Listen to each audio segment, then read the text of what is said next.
Well, this is MBE Under the Microscope, and as you pointed out, this was on our schedule as the final MBE Under the Microscope. But we've had a change in schedule, and so just to remind you that we have started by going through the semester, we have wound our way through, I call them the 7 topics.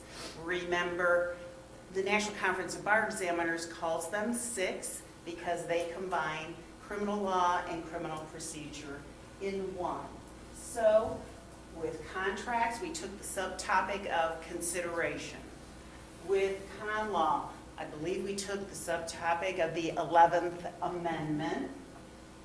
For property, we had recording acts. For criminal law, we had the inchoate crimes like conspiracy. Criminal procedure, the car search. Today we have torts with owner-occupiers, duties owed. And 2 weeks hence, next Friday is Good Friday, we won't be here. But then the Friday after that, April 5th, Professor Hagel will be back, and he's talking on what is hearsay. And I think he may be focusing on 801, maybe more focus on that as opposed to all of the exceptions. Hi, help yourself there. So I want to have you put that on your calendars so we'll be good to go. So today, inside of torts, if you don't already have a subject matter outline, it's always handy. You can go through these subjects, and at least for the MBE, you can put some sort of annotation next to there, because there's bound to be, we know, there are topics that have not come within your grasp during law school. For example, I spend maybe a few minutes in torts talking about nuisance, and I think, well, gee, do they cover nuisance in real property? Well, maybe they do, maybe they don't. But by looking at this outline, you're kind of able to assess, well, what have I been exposed to in law school, and what is it that I am going to have to teach myself, that I'm going to learn, fill in the potholes as I head to the MBE. And you can do the same thing on the essay side with your state essay topics. And so today we're inside of torts, and inside of torts we're in negligence. And one thing we know, just right off the bat, is that when we look at our torts MBE questions, they, right away, the National Conference of Bar Examiners tells us half of those questions are going to be on negligence. So if you feel a little fuzzy on negligence, you want to listen up and say, by golly, if half of them are on negligence, I am going to make sure I can get some basics of negligence down. Then, inside of negligence, we look at, and again, they may call it something different than we do. It says limitations on liability and special rules of liability. So when we look at the owners and occupiers of land, they're considering that a special rule of liability, meaning, gee, the duty of care owed by these landowners, occupiers, is going to be something different than our usual standard of care, the reasonable person, that sort of thing. So we're already on a heads up for that. And today, what I want to do is not only talk about that subject, but I would also like to compel you to think through the process of how it is we review and learn these subjects as we prepare for the bar exam. And what we're going to do is use this blue chart. And the blue chart is going to be somewhat like, if you think about it, the materials that you're going to have when you study for the bar exam, because you're going to be taking a commercial vendor review course. And you aren't the person who wrote those outlines.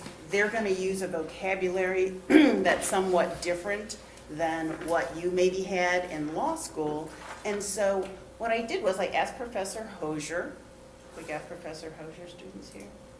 Yes, all right. I asked Professor Hosier, I said, well, this is a broad category.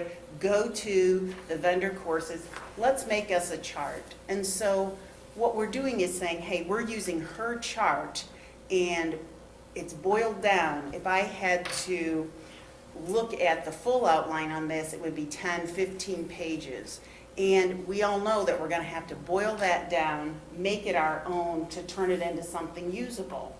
And so we're borrowing her chart to say, all right, she's got these categories broken down. Let's take an eyeball to it. Now, the good news may be, hey, life is good. I remember those 3 categories. I may not remember everything about them, but we all remember trespasser. We've got licensee, and we've got invitee. And so we have these special rules that say, gee, depending on your status, entrant, we are going to come up with a different standard for each of you. Seems a bit ridiculous that we have these 3 detailed different sorts of categories, and that even those categories don't stand still. Oh, you're a trespasser, but what? Are you a discovered trespasser? Are you a child trespasser? Really pretty complicated. And why is it then that the bar examiners would want to continue to use what seems to be a kind of outmoded approach to owner-occupiers? Do we remember anything about these categories? Well, what we should learn, if we don't know now, is that, you know what? Some jurisdictions still use these categories, as does the MBE, but at least a third of the states don't use these categories. And if they don't use these categories, then what do they use?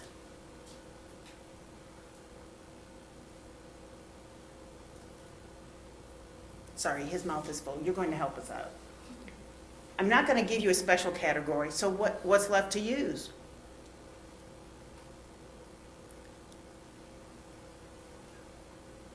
General category.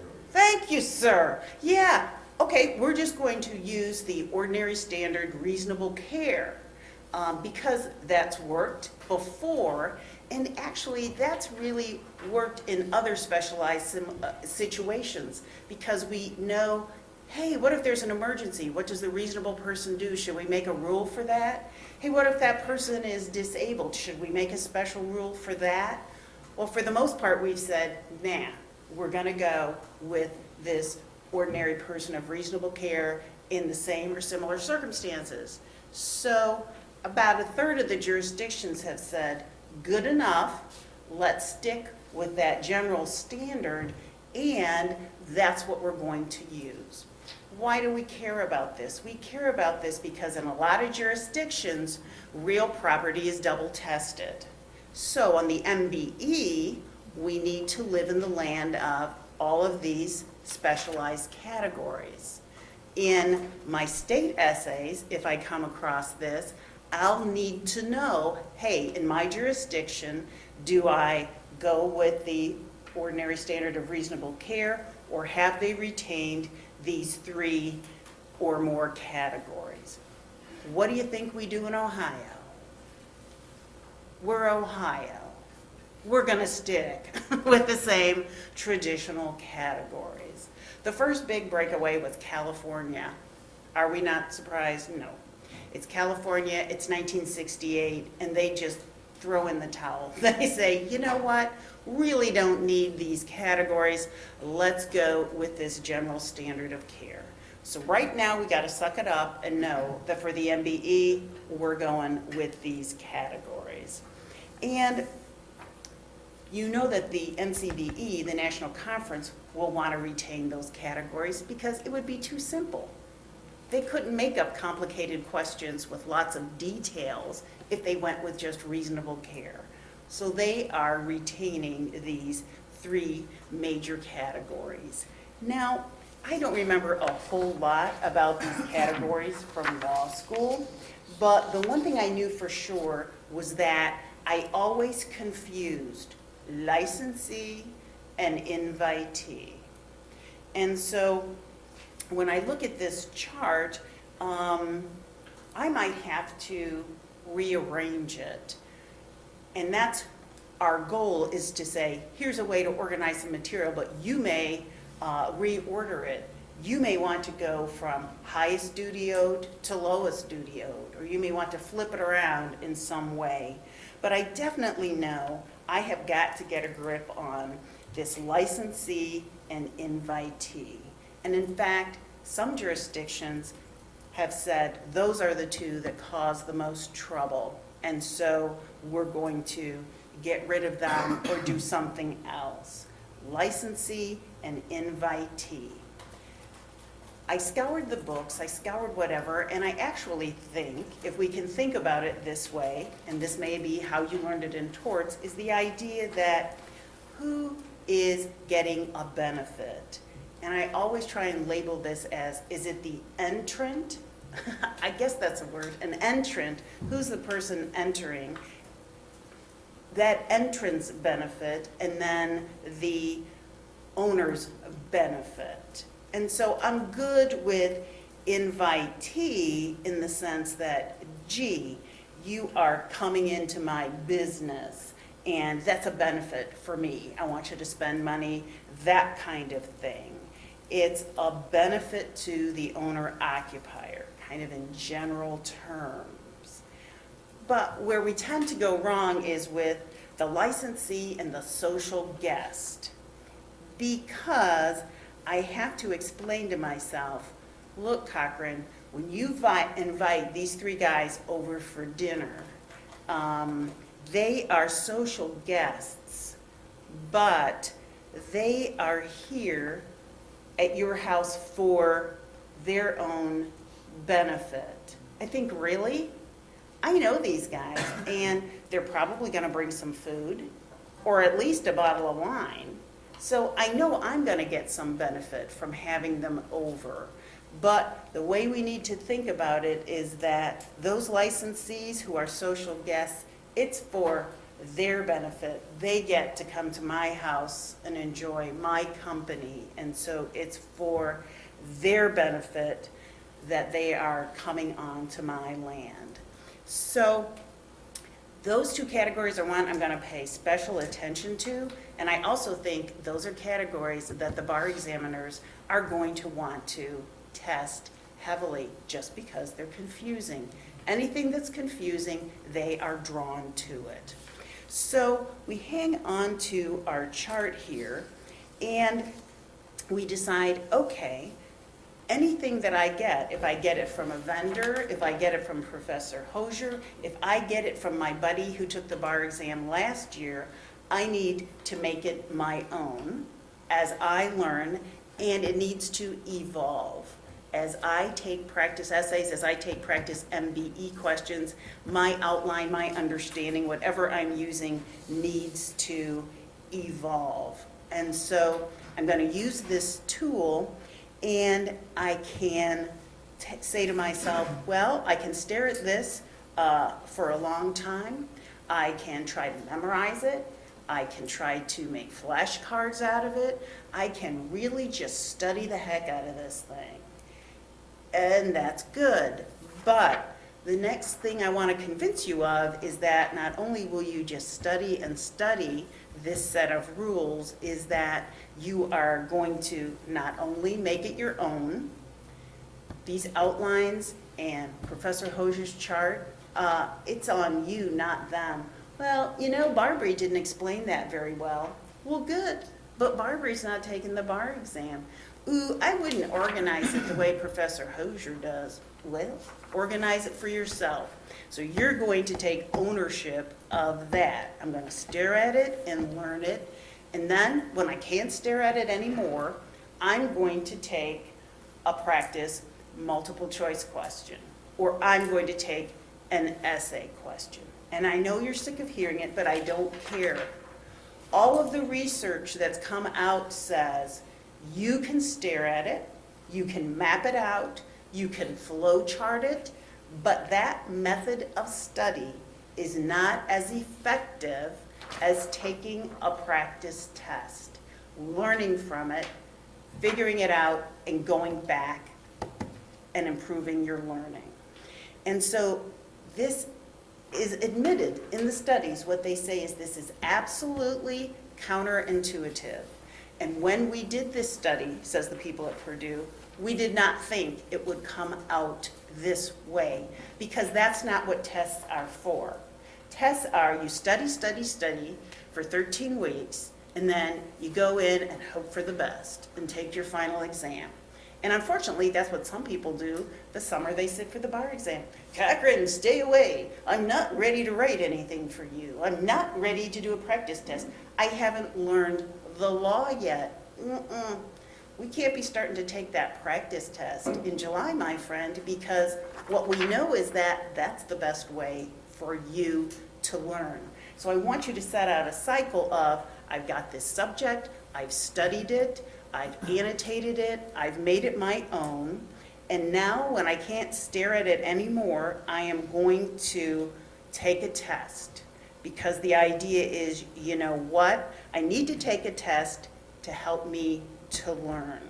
And that's what we're going to do. We stared at our chart here and we've said, okay, I familiarized myself with it. I recall some of it from law school. Some of it I don't recall so well. But I've reached what I call sort of the first stage of understanding. I've got a basic handle on this. And then I'm going to take a practice test. I'm going to take some MBE questions and see if by looking at these questions, I can go back and fine-tune my chart. And what we know is that whether it's the essay, whether it's the MPT, or whether it's the MBE, we always have a protocol. We always have a step-by-step-by-step approach that we are taking to these multiple choice questions. And so we say, fine, I've got 7 multiple choice questions here. And when I'm first beginning my practice, I am not working under timed conditions. Now, this is a big brouhaha, and you can decide for yourself. But here's my 2 cents, is that when we write the essays, because usually we're not used to writing half-hour essays that have 7 points of law in them, we tend to practice those under half-hour conditions, under timed and character-limited conditions. The MBE, I know, come July, I'm going to have to take that MBE at a rate of 1.8 minutes a question. That's for the, quote, final exam. But that's final exam thinking. Right now, we're taking this test to learn. Got it? Remember the difference. And so we won't necessarily stick to strict time limits. And we also know that we're going to take these MBE questions on the final exam, 100 questions at a pop. We are not practicing 100 questions at a pop. We're taking a handful, we're taking a dozen. Okay, so we look at the first question and we say, not to worry, I've got my protocol in hand. And so what's the first step of your protocol, friends? Shout it out. Call the question. I'm going to read the call the question. In a suit by the boy against the neighbor for these injuries. Okay, I've got the plaintiff and the defendant. I've got 2 civilians, as I say. This must not be criminal law. So that if I didn't know which of the 7 topics it was, I think I'm at least in a civil matter. I always like to write on the piece of paper, and so under, above the boy, I'll put like plaintiff, next to the neighbor, I'll think of defendant. Why? Because I confuse easily, and I'm under stress. The other thing I would point out is that you're going to take the MBE in paper, okay? And from what I understand, we're going to be taking it in paper for a very long time. And the only thing I want you to be aware of is to alternate your practice, because many of the vendors, and in fact the National Conference of Bar Examiners says, hey, Here, go online. Here are some MBE questions. And people who have those things, you know what they are. Hey, I have an app, and it's a question bank. And so I can do these things while my kids are, playing volleyball or something. I sit there and do them. That's great. But I want you to make sure that you practice in paper. There's a study out of Texas that says if all you focus on, if you are primarily taking multiple choice questions online, there's a slight correlation to that and your final score on the MBE, saying it's nothing terrible about using those online questions, but that you have to practice as you will perform, which means you're taking this sucker in paper. So if there's anything you can do with that paper that helps you, that's what you're going to do. So I write, hey, plaintiff versus a defendant. Then where do y'all head? Are you going up to the facts or down to the choices? Up to the facts? Right. There are some people, maybe they won't admit it, but there are some people who like to look at the 4 options. I go into a tiz if I look at the 4 options, something like that. But there are some people who say, well, Cochran, I actually can get a sense of, I see where this is headed, this idea. I can see that this is owner-occupier just from the language used in the 4 options. And so they like the 4 options. The rest of us will say, hey, I'm going to go up here and look at the facts. The other thing I like to do is to sort of have my pencil, whatever in hand, and I circle facts that I think are important, that are going to help me decide this issue, understand what's the issue, what's the rule of law, before I look at the 4 choices. Sometimes I call this bingo, that when we get to a fact that we think, aha, this is a fact worth noting, we just shout out bingo. So let's try that. Feel free. A boy was playing softball in a neighborhood park when a ball was hit over the fence and into a neighbor's yard. The boy knocked on the neighbor's door and obtained permission from her to retrieve the ball from her yard. Has anyone had a bingo thought? Yeah?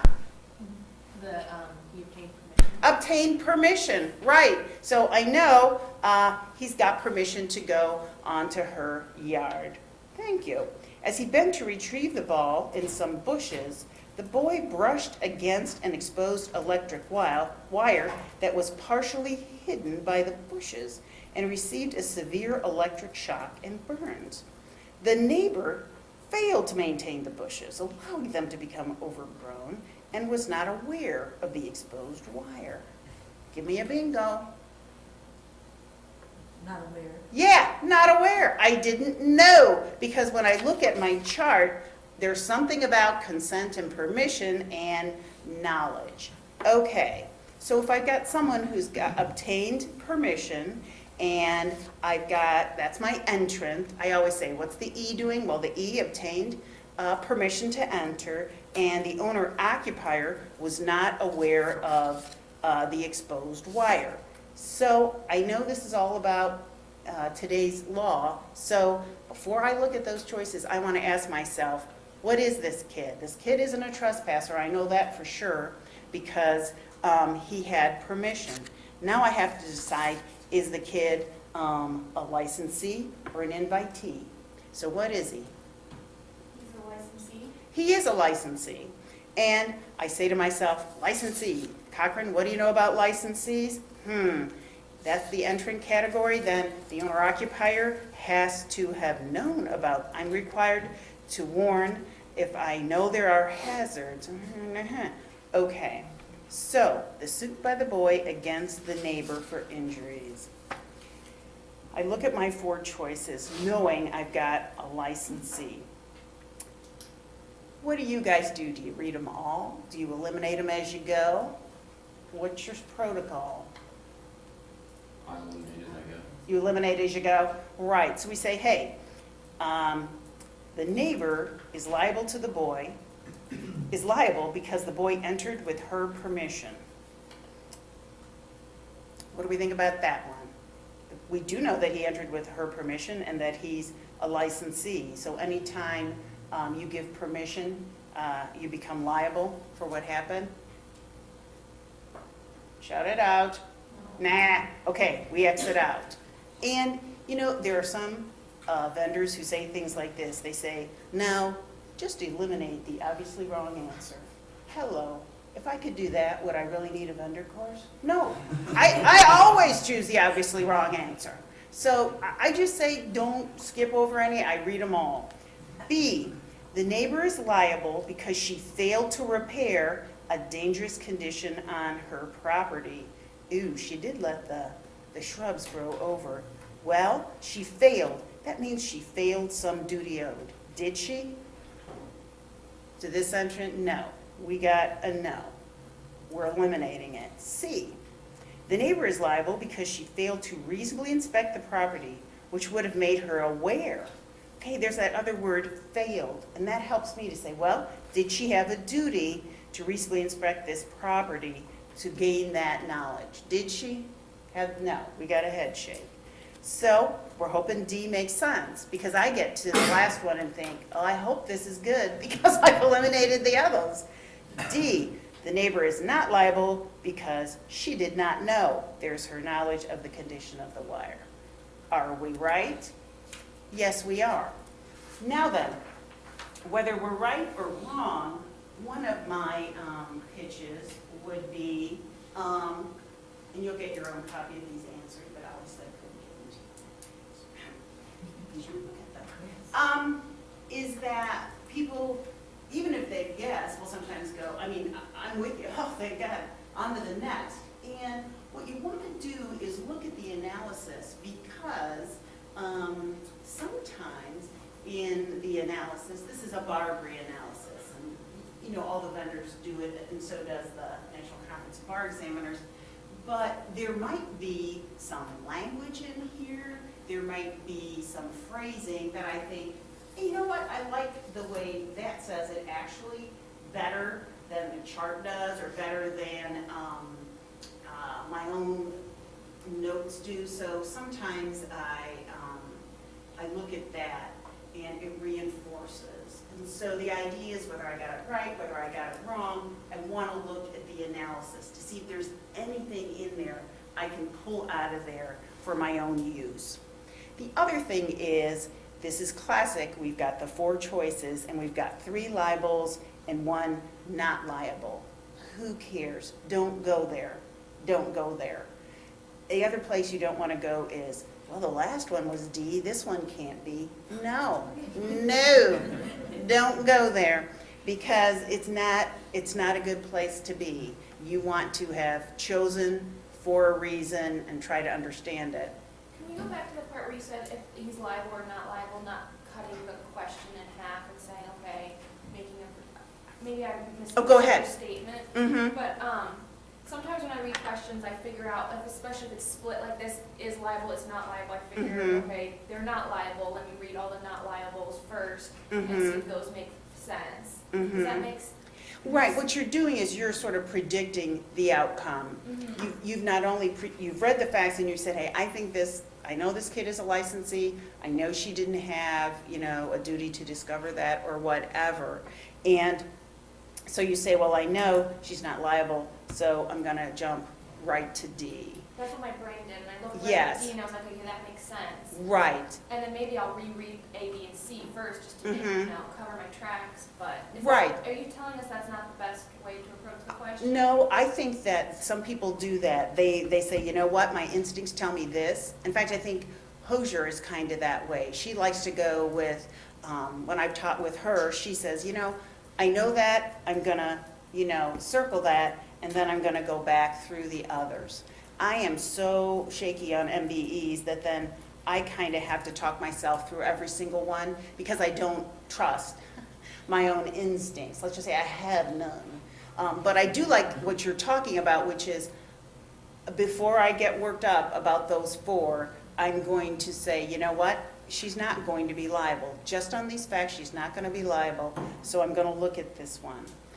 The only, I don't think that's a risk, sometimes, and I don't think they do that anymore on the MBE, in the past, they had a bad habit of, and I think you may have seen this, adding facts in one of the options that were not in the fact pattern.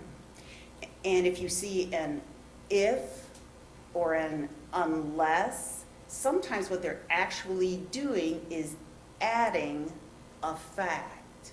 Do you see what I'm saying? So they say, well, she's not liable unless she had noticed it the day before. Well, what? You just told me, you know? And so the National Conference has tried to eliminate those kinds of questions. And you've had that sermon on the fact that we practice on old questions that the vendors create because we don't have a lot of released ones. But that the NCBE says we're evolving to eliminate options that add facts. They've eliminated the Roman numeral ones, remember? Roman numeral 1 and 2, but not 3, but not 4. And the other thing is they have allegedly eliminated, here's your fact pattern, which is like a page long, and then here's 3 questions. You know, like a professor would ask 3 different hypos. So they've eliminated those.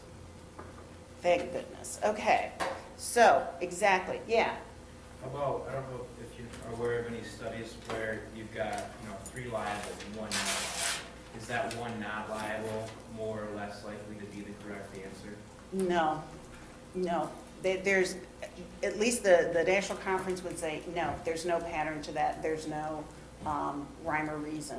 Now, there may be other people out there who, have done those kinds of studies, but my problem is I have enough problem remembering the law and what the heck I'm doing, and then to add on, the tricks like, well, but remember,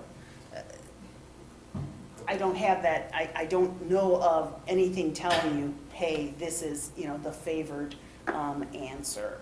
Okay, so, good, we've gotten 1 right. We head to question number 2.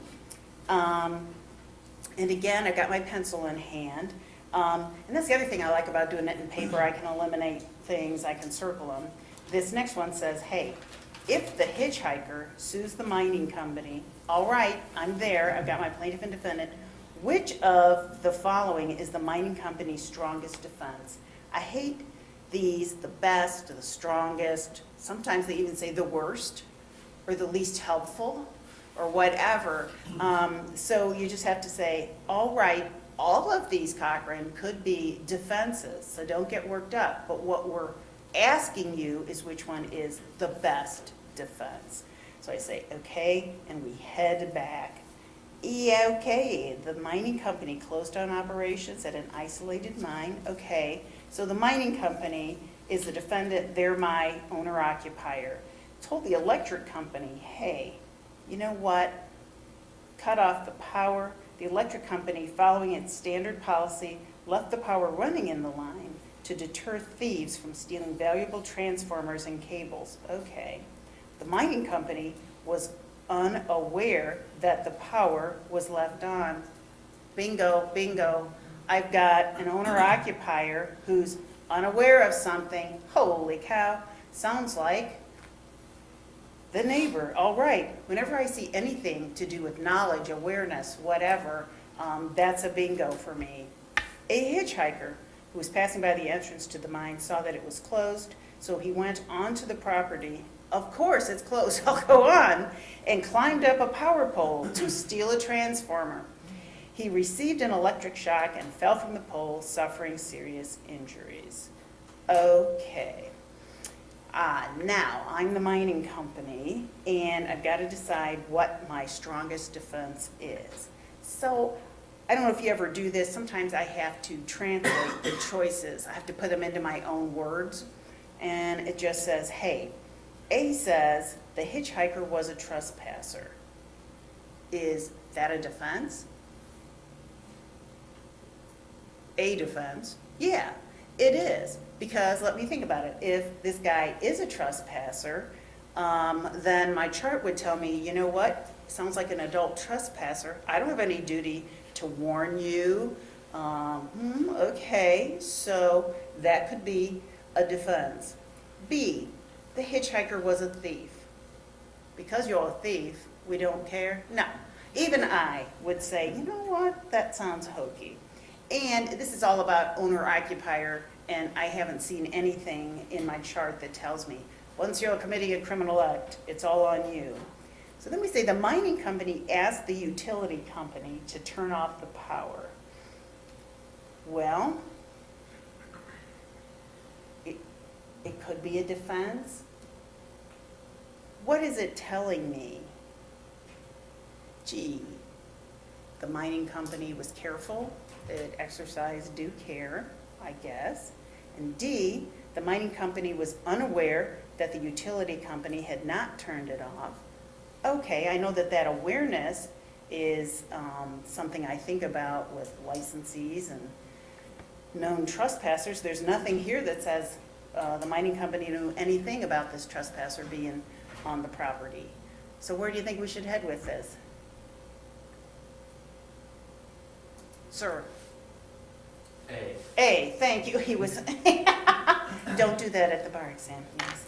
Signaling the answers. Yeah, we're going with A. That's our best defense. Okay, what if, again, we're all happy as clams because we get them right, but again, I'm going to eyeball the answer and say, oh, I got the answer right, but again, oh yeah, an owner-occupier does not owe a duty to an undiscovered trespasser. Okay, yeah, that's on my chart, and in fact, I'm a little confused about discovered, undiscovered, so I can go back and check that out. The other thing you always have is, again, it's like, really? I read the explanation. I still don't understand this darn thing. Oh, well. Well, hey, if you think you're never going to understand it or you need some help, well, then you go to the big outline, and there's going to be 10 pages on this, and it's going to tell me all about that rule of law. So, again, don't say, boy, those Barbie explanations are crappy. Well, you're in the driver's seat. Okay, here we go. Question number 3. Again, we're headed to call the question. Will the guest, bing, bing, bing, I've got a guest, I've got a social guest. What is a social guest usually? Licensee. Will the social guest prevail against the homeowner? Okay, so there's my owner and occupier in a suit to recover damages for her injuries. Okay. Well, slightly longer fact pattern. The homeowner has 20-pound test fishing line for hanging potted plants on his porch. 20-pound test in the fishing industry means that the fishing line will not break. This is where I get in trouble. I'm like, who knew? You can actually wind up getting interested in the question. Don't do it. Focus, focus. Okay, this is the owner-occupier. Okay, it's the fishing line, but it will, what we know, if we were in the know, we would know, hey, this line will not, but not that it will support a contact 20-pound weight. Most sport fishers are aware. There's that word again, aware. What are you aware of? What do you know? Bingo, bingo. But most laypersons are not aware. And the manufacturer put no warnings or explanations on the packing. The homeowner hung a 50-pound basket from his front porch directly over the old-fashioned porch swing. A friend visiting, that's my licensee social guest, was sitting on the swing when the line holding the basket broke, causing the plant to fall and strike the guest on the head. Okay, so the call to question was, will the guest prevail against the homeowner? And we've got the different pattern. It's the old yes, yes, no, no. Who's going to prevail? Okay, going to prevail, yes. The plaintiff is going to prevail because she was a social guest. This is where sometimes people, and again, not us, but it's like, hey, great, I'm headed towards this one because that's right. She was a social guest. He was a social guest. I'm sure, there was some duty owed, but just because they were a social guest doesn't mean I'm going to prevail. Yes, because the homeowner was negligent in hanging the plant. There's another place I'll go wrong. Yeah, who hangs a plant over the porch swing? No, don't go there. I have to reel myself back in and say, okay, and if it were you and you just said, my sense is that I'm headed towards the no's, and now I have to choose between these no's. This plaintiff is not going to prevail. No, because the homeowner could not be expected to know the technical meaning of 20-pound test, or no, because the plaintiff was not a foreseeable plaintiff. Between those two, what do you like? C. We like C, and they went to all that trouble to tell me all about the Fisher persons know this and lay people don't, and knowledge, and so I'm going with C. And I say, this is great, I'm on a roll. I always get them right when I have about 20 people helping me, but when I'm on my own, not so much. So again, we'll go back to that answer to see, okay, sure, that person could be a foreseeable plaintiff, blah, blah, blah.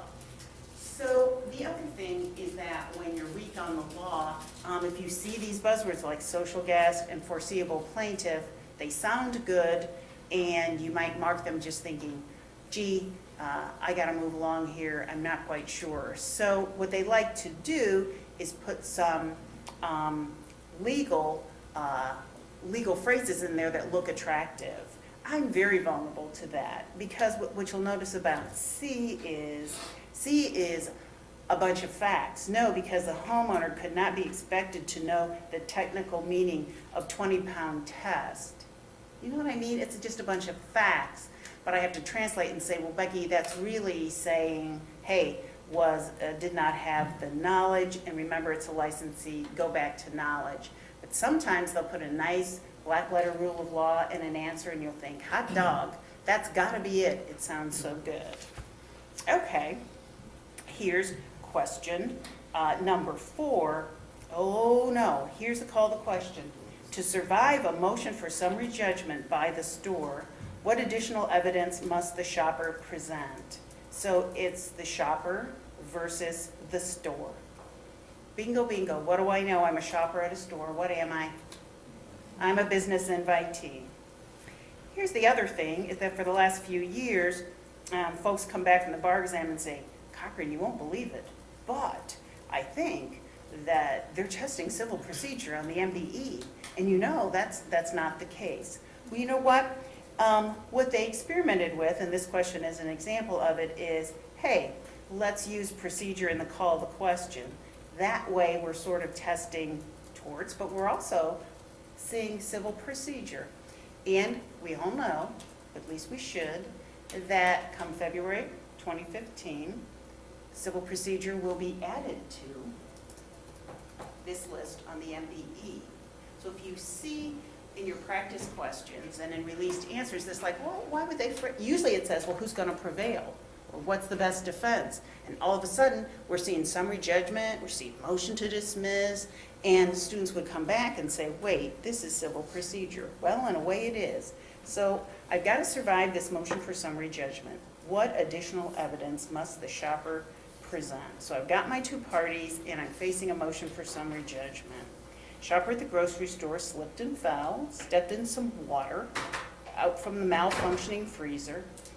The fall caused the shopper to break an ankle, so we filed suit against the store. At trial, here's our evidence that's got to survive summary judgment. At trial, see, here I go again. What do you mean at trial? We're supposed to go out on summary judgment. If it went out on summary judgment, well, okay, shut up, just keep reading. Do you see what I'm saying? The procedure seems completely haywire. At trial, the shopper presented evidence. I think you're really moving for a directed verdict. Hello. The shopper presented evidence of the above facts and testified that the floor around the water appeared to be dirty. So I think back to my chart, and you know how sometimes when you studied something a lot, you can almost, it's like pulling it up on a computer. Okay, it's the customers, it's the business invitee, I have to inspect for, I've got to use ordinary care, blah, blah. So what do I need? No additional evidence at all. I'm going to stand on these facts. I need another fact to show that the shopper was planning to make a purchase at the store. I don't think so. The store employees knew that the freezer case was leaking. His attention was diverted by store displays so that he did not notice the water on the floor. Can I stand on the evidence that I've got? Slip, fall, the water was dirty. What do you think? Will that allow me to show the standard of care that I need? I have to inspect. I have to reasonably inspect. Did I reasonably inspect? No. How do I know I didn't reasonably inspect? The water was dirty. People have been walking through it. It had been there for a while, right? Right. So, again, this is one you may disagree about, but you know what? They want you to go with A. And for the first time, I think, huh? They wanted me to go for A? What the? Okay, so then we're going to have to read that whole analysis to get our heads straight. Like, okay, why did I think it was some other answer? So I'm pushing you through this because soon Professor Watson's students will be coming around. But because I'm nice, I'm going to give you all of the answers. We got through the first four, but I want you to sort of embrace, what is it they say, embrace the suck? You know, I want you to commit yourself to, it's going to be slow, it's going to be painful. You didn't understand this in law school, always hated it. You're going to understand it because you have to, and it won't be fun. Okay, that's your answers. And we'll see you in 2